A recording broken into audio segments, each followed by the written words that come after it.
Hello కానమోకు కథావచనం మోహనవచనం పరిజ్ఞాన హితభాండం నిత్య చదువరి శ్రోతలకు ఆహ్వానం నమస్కారం.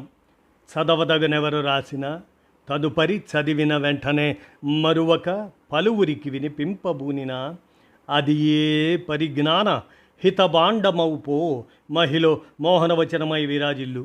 పరిజ్ఞాన హితభాండం లక్ష్యం ప్రతివారీ సమాచార హక్కు. ఆ స్ఫూర్తితోనే ఇప్పుడు ప్రముఖుల జీవిత విశేషాలు శీర్షికన అల్లూరి సీతారామరాజు 102వ వర్ధంతి మే 7. ఈ సందర్భంగా నర్రా వేణు ఈ నివాళి అంశాన్ని అందజేయగా మన కానమోకు కథావచన శ్రోతలకు ప్రముఖుల జీవిత విశేషాలు శీర్షికన ఈ అంశాన్ని వినిపిస్తున్నాను. ఇక వినండి. అల్లూరి సీతారామరాజు 102వ వర్ధంతి. ఇక వినండి. విప్లవ వీరుడు అల్లూరి సీతారామరాజు. భారత స్వాతంత్ర చరిత్రలో అల్లూరి సీతారామరాజు ఒక మహోజ్వల శక్తి. అల్లూరి సీతారామరాజు జరిపిన మహోజ్వలమైనటువంటి సాయుధ పోరాటం స్వాతంత్రోద్యమంలో ఒక ప్రత్యేక అధ్యాయం.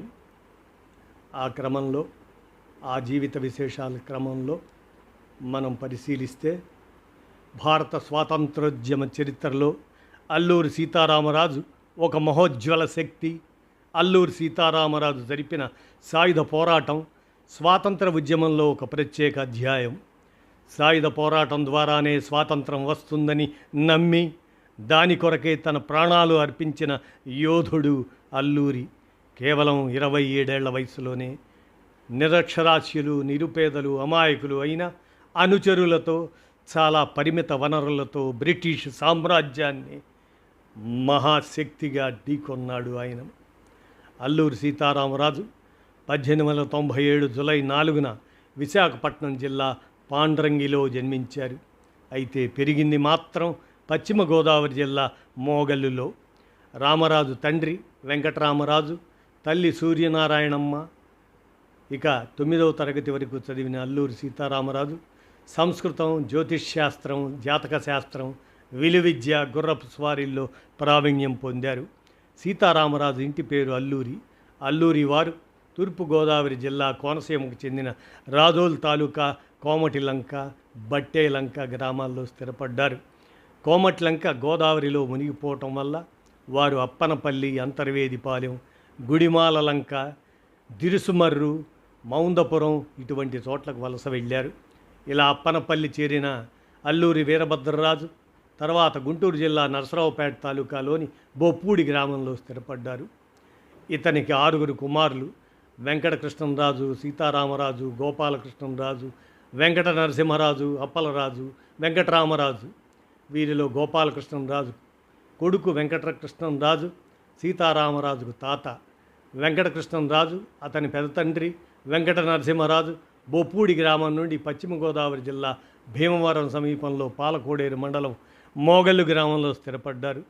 వెంకటకృష్ణంరాజు 5 కొడుకులు: రామచంద్రరాజు, వెంకటరామరాజు, సీతారామరాజు తండ్రి ఆయన, రామకృష్ణంరాజు, రంగరాజు, రామభద్రరాజు.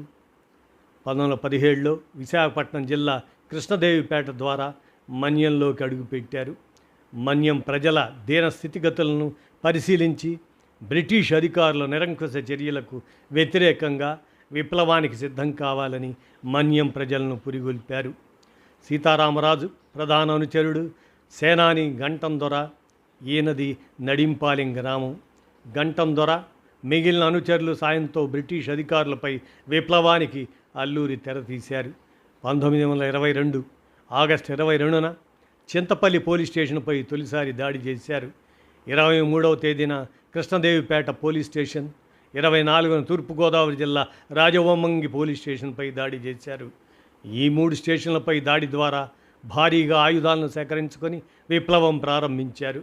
ఇక అక్కడి నుంచి వరుసబెట్టి పోలీసు స్టేషన్లపై దాడులు చేస్తూ బ్రిటిష్ అధికారుల గుండెల్లో రైళ్లు పరిగెత్తించారు అల్లూరి. ఈ విప్లవాన్ని ఎలాగైనా అణచివేయాలని నిర్ణయించుకున్న బ్రిటిష్ ప్రభుత్వం మన్యంలో ముమ్మర చర్యలు చేపట్టి చాలామంది అల్లూరి సీతారామరాజు అనుచరులను చంపేసింది. బ్రిటిష్ ప్రభుత్వం మన్యం ప్రజలను కాల్చుకు తినటం మొదలుపెట్టింది. ప్రభుత్వం ప్రజలను పెడుతున్న కష్టాలను చూడలేని రామరాజు ప్రాణ త్యాగానికి సిద్ధపడ్డారు. 1924 మే 7న విశాఖపట్నం జిల్లా మంప గ్రామానికి సమీపాన సీతారామరాజు స్వయంగా లొంగిపోయారు. సీతారామరాజుపై పగతో రగిలిపోతున్న బ్రిటిష్ అధికారులు ఆయన్ని చింత చెట్టు కట్టి కాల్చి చంపారు. మే 8న 1924న ఆయన భౌతిక కాయాన్ని సీతారామరాజు అనుచరులు కృష్ణదేవిపేటకు తీసుకువచ్చి తాండవ నది పక్కన దహనక్రియలు జరిపారు. సీతారామరాజు ఆశించి కలలుగన్న స్వాతంత్రం ఆయన ఆత్మత్యాగం చేసిన 28 సంవత్సరాలకు ఆగస్టు 15, 1947న భారత ప్రజలకు లభించింది. అలాంటి విప్లవ వీరుడి 102వ వర్ధంతి మే 7, 2026 సందర్భంగా నర్రా వేణు ఆయన స్మృతిలో అందజేసిన ఈ నివాళి అంశాన్ని మన కానమోకు కథావచనం శ్రోతలకు మీ కానమోకు స్వరంలో నివాళులు అర్పిస్తూ వినిపించాను. విన్నారుగా. ధన్యవాదాలు.